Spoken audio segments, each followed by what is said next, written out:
Gujarat government જોબના YouTube platform પર આપ સૌનું દિલથી હાર્દિક સ્વાગત કરું છું.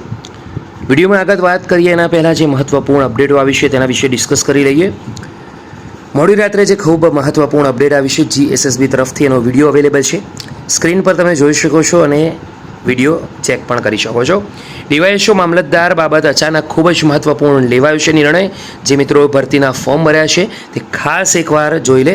GSSB તરફથી ગ્રુપ બી CCE માટેની જે ભરતી હતી તેની સવારમાં મહત્ત્વપૂર્ણ અપડેટ છે.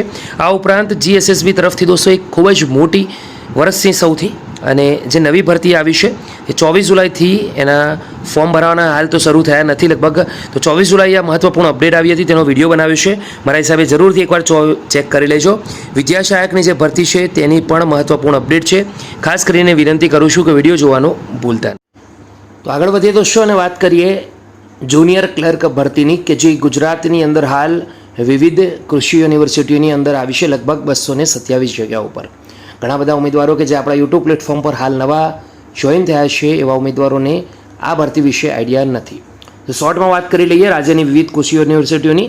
જાહેરાત ક્રમાંક 1 વર્ષ 2025 આણંદ, જુનાગઢ, નવસારી અને સરદાર કૃષિનગર આ ચારેય યુનિવર્સિટીની અંદર સમગ્ર વર્ગ 3 અંતર્ગત જુનિયર ક્લર્કની ખાલી જગ્યાઓ 5 વર્ષ માટે ફિક્સ પગારથી એટલે કે 26,000 રૂપિયા અને ત્યારબાદ જો કામ સંતોષકારક જણાય તો લેવલ 2 પ્રમાણે 19,900થી 63,200માં સીધી ભરતીથી ભરવા માટેની પ્રક્રિયામાં પસંદગી યાદી તૈયાર કરવા માટે ઉમેદવારો પાસેથી રાજ્યની વિવિધ યુનિવર્સિટીઓની વેબસાઇટ www.aau.in અથવા jau.in અથવા nau.in અથવા sdau.in આ વિવિધ વેબસાઇટો પરથી ઓનલાઈન માધ્યમથી અરજીઓ મંગાવવામાં આવી છે.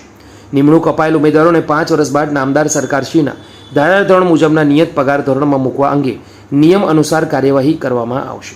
જગ્યાની સંખ્યા, અનામત, શૈક્ષણિક લાયકાત, વયમર્યાદા, નિયમો અને શરતોની વગેરેની સંપૂર્ણ વિગતો દર્શાવેલ રાજ્યની વિવિધ કૃષિ યુનિવર્સિટીઓની વેબસાઇટ 15 જુલાઈથી વાત કરીએ તો વેબસાઇટ પર તમે જોઈ શકશો. આ ભરતી કરવાની અંતિમ ઓનલાઈન અરજી છેલ્લી તારીખ છે 11 ઓગસ્ટ.